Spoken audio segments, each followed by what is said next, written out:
এক চোরে একদিন একটা ছাগল চুরি করবার গেছে। ওই ছাগল চুরি করবার যায় পড়ছে ধরা। তো ছাগল চোরের বিচার রাজার কাছে যায় বিচার দিছে গেরস্তে, রাজ দরবারে বিচার। তো রাজার বিচার হলো চোরের শাস্তি হলো ফাঁসি। ওই চোরের হয়েছে ফাঁসির হুকুম।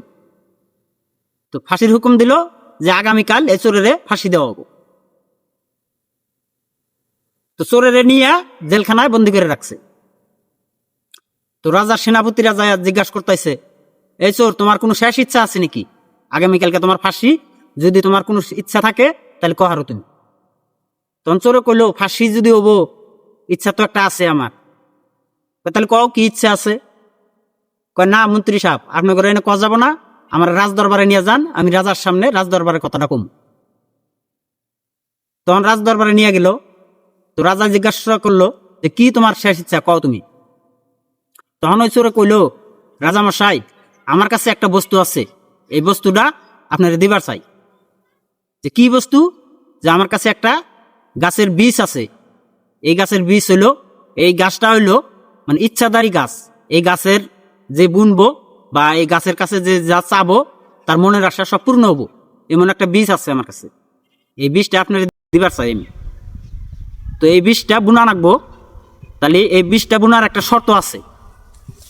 এই বীজটা একদম সৎ একজন মানুষের রোপণ করা রাখবো বা বুনা রাখবো। মানে যে জীবনে কোনো দিন বেহালালি খায় নাই, কোনো চুরি করে নাই, তার হাত দেয়া কোনো অন্যায় হয় নাই, এমন একটা মানুষের দেওয়া লাগবে এই বীজটা। এই বীজটা তার বুনা রাখবো। তাহলে সে এই গাছ থেকে আপনি ইচ্ছা পূরণ করা হবেন, যা করবেন তাই হবো। তখন উজির নাজিররা সেনাপতিরা কইল যে রাজামশাই, তাহলে এই বীজটা আপনি রোপণ করেন। তো রাজা চিন্তা ভাবনা করলো যে আমি এই রাজ্য, পুরো রাজ্যটা চলাই, তাহলে এই বীজ আমি কিভাবে রোপণ করি, আমার তো কোনো ভুল ত্রুটি হইতেও পারে। তো রাজা কইল, না, আমি তো এই বীজ রোপণ করা হাম না। তাহলে এই বীজ সেনাপতি বা মন্ত্রী রাত দিল যে এই বীজটা, তাহলে মন্ত্রী সাহেব আপনি রোপণ করেন। তখন ওই মন্ত্রীগুলো, না রাজামশাই, আমি তো এই বীজ রোপণ করা হাম না, আমি হলাম রাজ্যের মন্ত্রী, আমি কত সময় কত টাকা পয়সা নেন করছি, কত প্রজা করে হাতে মানে খাজনা আদায় করছি, কত ভুল ত্রুটি হারে, তো এই বীজ আমি রোপণ করা হাম না। তখন উজিরে দিল যে উজির সাহেব, তাহলে আপনি তো মানে দায়িত্ব কম আছে, তাহলে আপনার তো কোনো ভুল ত্রুটি হওয়ার কথা না, তাহলে এই বীজটা আপনি রোপণ করেন। তখন উজিরে কইল, না রাজামশাই, এই বীজ আমিও রোপণ করা হাম না, আমিও তো কত অন্যায় করছি, কত টাকা পয়সা নেন করছি, কোনো ভুল ত্রুটি কোনো চুরি ওবারও পারে, আমি এই বীজ রোপণ করা হাম না। তখন ওই চোরে কইল যে আপনারা এই বীজ যদি রোপণ করা হবেন না, সবাই যদি চোর, কেউ সাধু না, আর আমি সামান্য ছাগল চুরি করছি, এই ছাগল চুরি করার অপরাধে আমার ফাঁসি দিলেন। তখন ওই রাজদরবারে জ্ঞানী পণ্ডিত ছিল।